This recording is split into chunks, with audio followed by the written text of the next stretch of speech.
Çdo kritik I bën mirë Partisë Demokratike në çdo moment, se kjo është një parti e cila në emrin e saj quhet demokratike. Ndaj është e rëndësishme që secili prej anëtarëve, kontributorëve të japë mendimin e vet si ta çojmë partinë përpara. Unë zgjodha një rrugë brenda institucioneve të partisë. Kam 7 muaj që në çdo media, në çdo studio propozoj 2 pika. Desorifikimin me akt dhe jo me retorik të Partisë Demokratike dhe ndarje nga stabilokracia.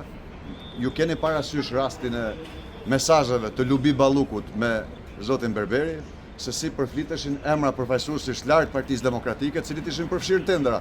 A e duan qytetarët një gjë të tillë? Kjo është një betejë për pastërti, kjo është një betejë për moral, sepse vetëm me moral ke mundësinë të ftosh qytetarët, të fitosh kauzat, të jesh I drejtë dhe të shkosh përpara, ta çosh shoqërinë përpara. Kjo është politika. Ne do t'i kthejmë besimin shqiptarëve te politika. Lufta me neomarksistët është gjëja më e mirë që po I ndodh kësaj partie. Prandaj them kjo është një mbledhje historike. Çdo debat brenda strukturave I bën mirë Partisë Demokratike në thelb. Faleminderit.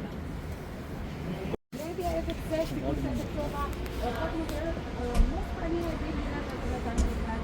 Në këtë moment është edhe këtu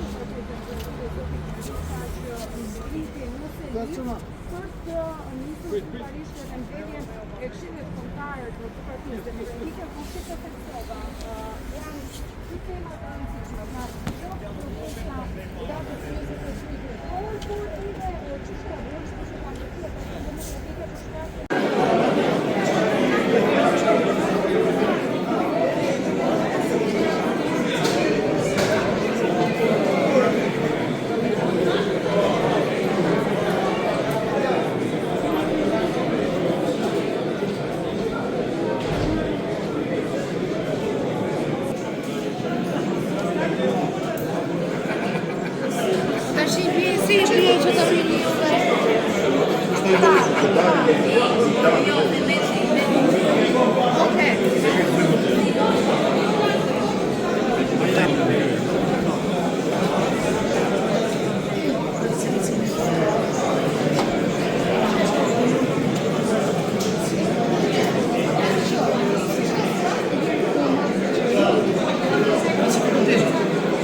Mirë e kisha se këta janë të punë me vjetë.